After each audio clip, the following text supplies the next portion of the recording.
Eu sempre faço isso, né? Tenho uma ideia, eu digo, começo a pensar muita coisa, digo, vou fazer um vídeu. Às vezes só para guardar mesmo, pra armazenar comigo. Eu tenho um YouTube só para guardar esses vídeos, porque o meu celular não cabe, né? Então não tenho pretensão nenhuma de fazer isso, né? Só para dividir com as pessoas que eu conheço mesmo. Aí não sei como é que tá o mundo e como tá a cabeça da gente. Ainda são duas guerras conhecidas. Ucrânia, né? Da questão da Ucrânia e a questão da faixa de Gaza. E Israel, que foi, do povo judeu, que foi oprimido a vida toda, se lascaram, holocausto, papapá, beleza, estão fazendo um absurdo parecido com outras pessoas, né?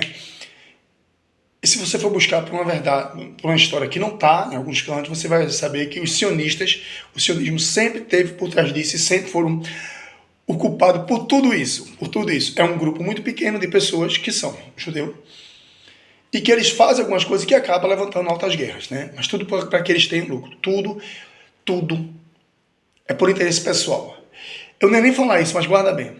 O interesse pessoal faz com que grandes absurdos aconteçam. Eu ouvi uma frase que diz: eles privatizam lucro e publicam prejuízo. Então, aquilo que é bom é privado. E aquilo que é ruim, divide com as pessoas. Então, qualquer imposto, qualquer gasto é com o povo, certo? Beleza. Os milionários fazem isso, os bilionários fazem isso, os trilionários fazem isso. Em todas as instâncias de riqueza. Então eu trabalhava numa empresa que o cara deve ser milionário. E é o mesmo modo operandi. Sempre culpabilizar as pessoas, sempre fazer com que o prejuízo fique para as pessoas. E ele não pode perder €1, R$ 1, 30 centavos. Se ele puder tirar, se ele e seus administradores, através de seus administradores, ele puder tirar 30 centavos, 30 cêntimos, 30 cents de cada pessoa por dia, é lucro. É lucro. Um bilionário tirar 30 centavos, 30 cêntimos de cada funcionário por dia, para ele é lucro. Porque é assim que eles pensam. Para gastar com aquilo que ele acha importante. Beleza? Então é muito mais importante você não ter uma água gratuita na sua empresa, um exemplo, você não tem um pão ou qualquer outra coisa, mas ele poder ter, no fim de um tempo, um iate, um helicóptero, uma grande lancha. Prioridades, né? Mas vamos lá, não é nem falar disso. E tem quem fala da guerra. Então tem quem defenda essa guerra porque Israel, porque o povo de Deus, porque eu faço sempre essa bandeirinha.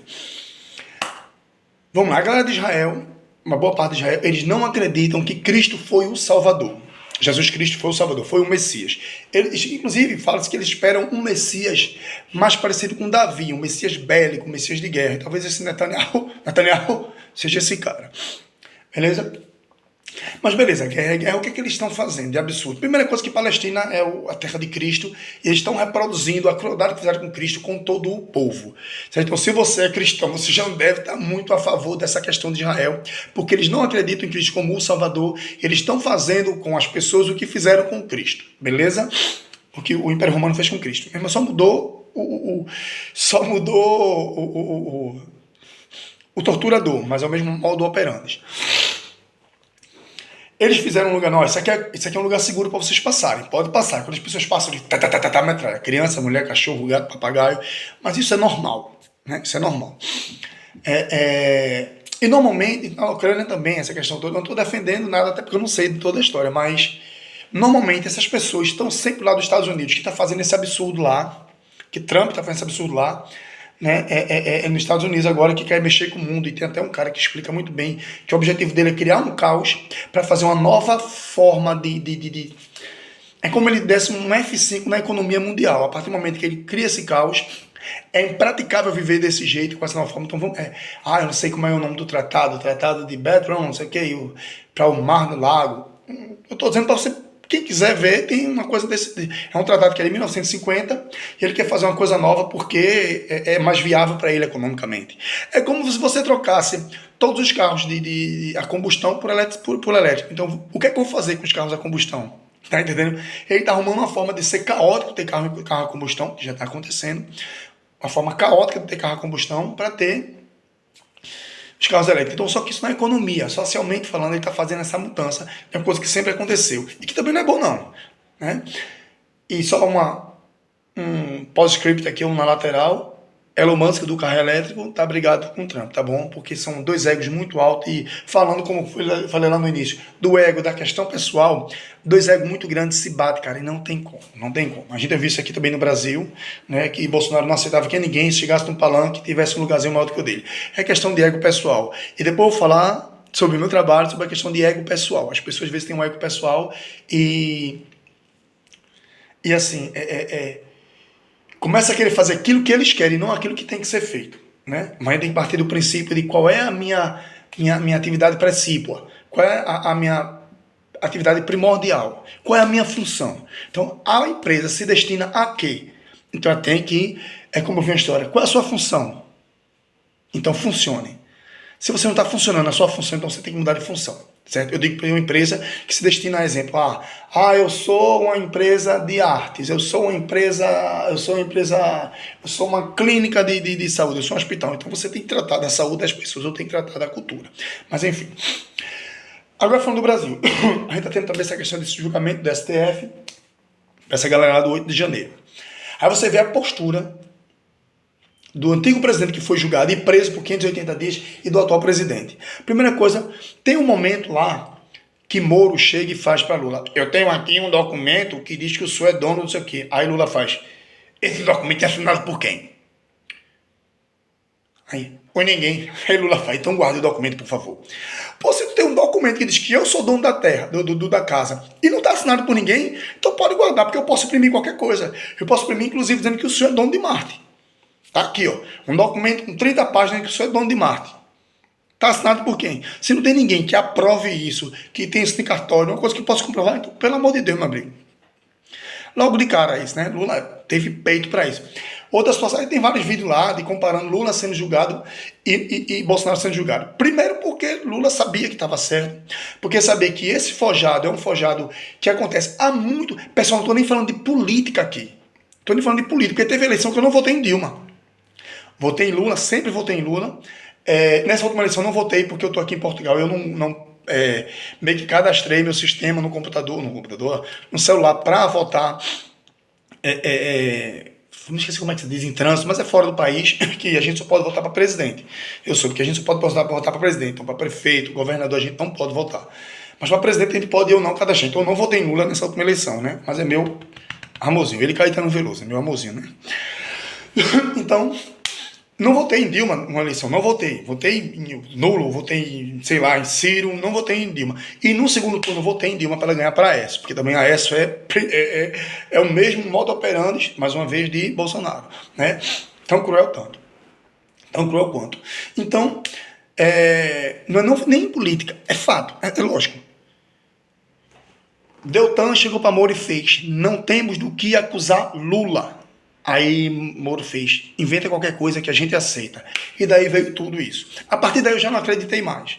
Porque até então eu tava naquela série: pô, sou fã de Lula, agora, o cara fez uma merda dessa. Aí de repente foi: não, pô, mas essa merda que estão dizendo é forjado. Os depoimentos que a turma ainda hoje acredita também foram forjados. Aí vamos entrar em outro assunto que eu tinha esquecido, inclusive o que está acontecendo agora com essa questão de Gaza, que esse Tiago Ávila, eu acho que é um brasileiro que eu sigo há um bom tempo. Tiago Ávila, até postei isso. Tiago Ávila chegou lá, estava na flotilha, né?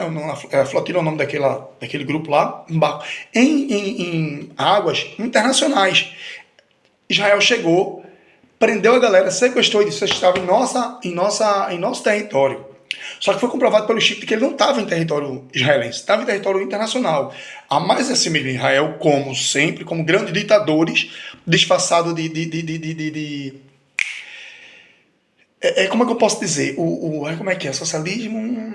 O capitalismo, ele te dá a condição de comprar as coisas. Então, como tu pode comprar, tu acha que tu é livre. É o pão et circense, é o pão e circo. Essa é a questão do pão e circo.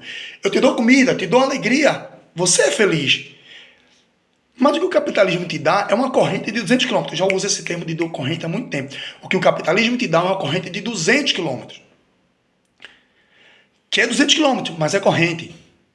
É uma corrente, mas é 200 km. É você que escolhe. Você quer estar preso por 200 km? Então uma grande maravilha que vai acontecer nos 200 km, ponto 10, tu não vai poder usufruir.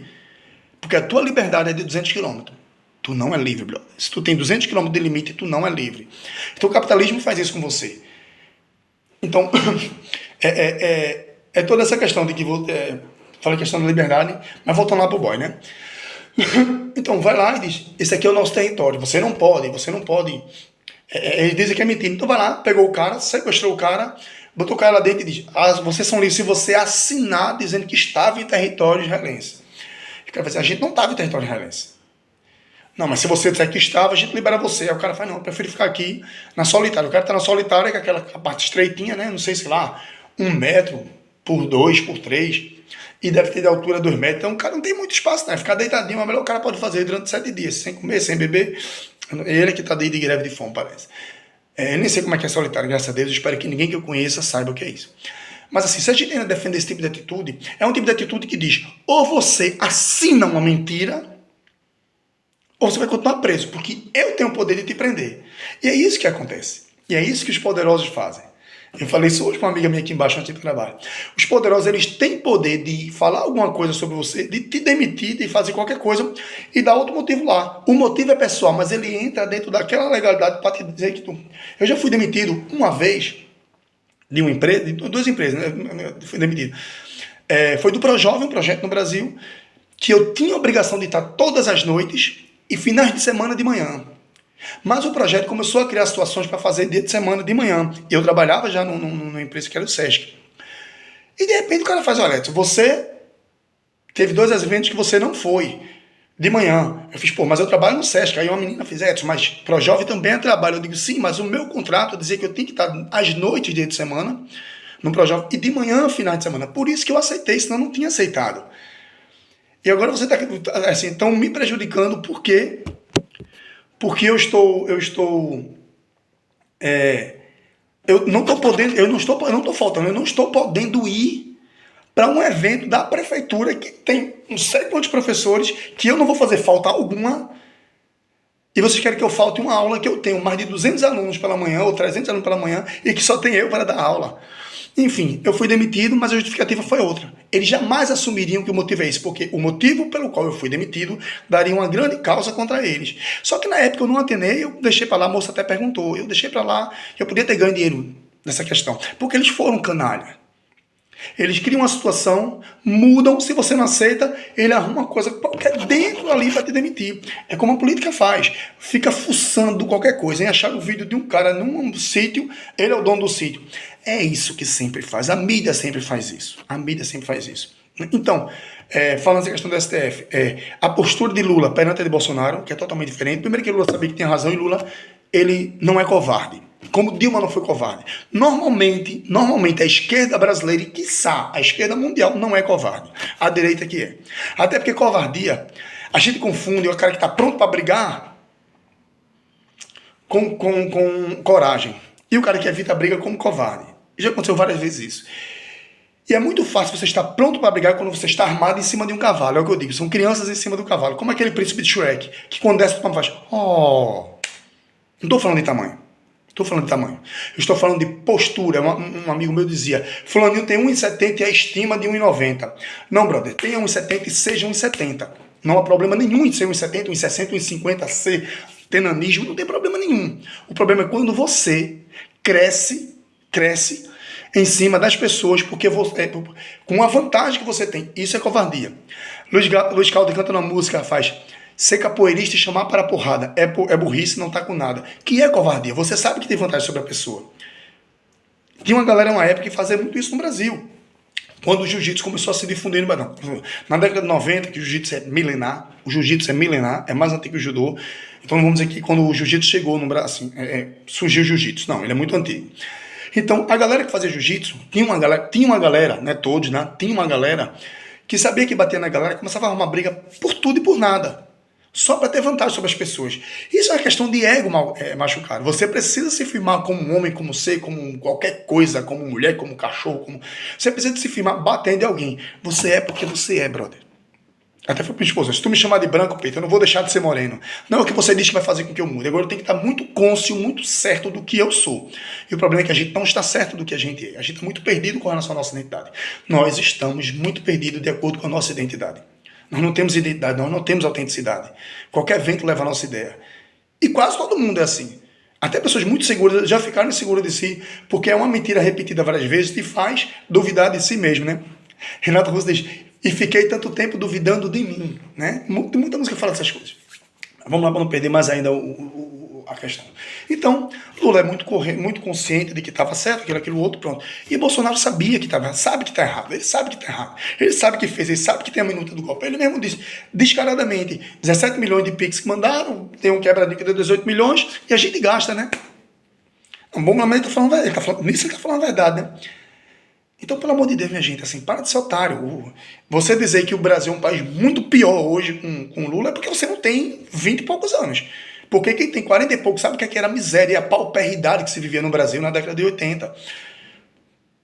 É a miséria. As coisas estão altas porque estão altas, porque aqui na Europa também está alto. Antes você comprava qualquer coisa, quase tudo era abaixo de €1.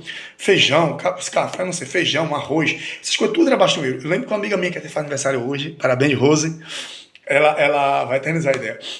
Ela disse pra gente, o que passar de €1, essas coisas passou de €1, fica caro. Isso foi quando eu cheguei aqui em 2021. Hoje as coisas são acima de €1, muito acima de €1. Porque toda essa questão de guerra, tudo isso faz com que as coisas aumentem. Eu ouvi falar, então, uma frase, não sei se eu vou lembrar dela agora exatamente, que diz, as crises são grandes oportunidades para o rico dizer que está com problema e aumentar os preços, e o pobre criar e desenrolar. A crise gera oportunidades para o rico enriquecer, né, para justificar, e o pobre se virar. Então isso acontece no mundo todo, o tempo todo. É um ciclo, né? Mas então, galera, é essa questão. Vamos dar uma analisada no que está acontecendo no Brasil com o STF, o que está acontecendo com a guerra de Israel e a faixa de Gaza, o que está acontecendo nos Estados Unidos, o que está acontecendo na Ucrânia há muito tempo, sabe? E a gente ignora. E a gente hoje tem uma coisa poderosa que é a rede social. Basta você curtir, basta você comentar, você repostar. As pessoas precisam saber disso, porque tem gente que não sabe disso. Que não sabe disso. Tem gente que está muito preocupado, exemplo, a investir em bolsa de valores, para fazer dinheiro, fazer dinheiro para ele. Mas não sabe que essas crises que acontecem lá fora podem prejudicar, inclusive, as finanças dele. Uma empresa pode quebrar, tipo, sei lá, um exemplo, o cara foi lá, investiu uma boa grana na Tesla, porque a Tesla está em ascensão, não sei o que. Aí, vai lá, tem essa bronca toda, dá uma quebra, porque não tem como, dá um problema, não sei se aconteceu isso, mas assim, dá um problema na bolsa de valor com a sua empresa.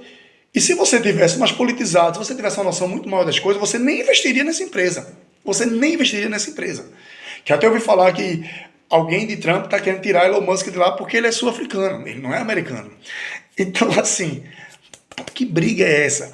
Então, se você tiver uma consciência política, você precisa saber muito de política, é ter consciência de que, para falar a verdade, de política pouca gente entende. O que a gente sabe é de politicagem, que é o que acontece.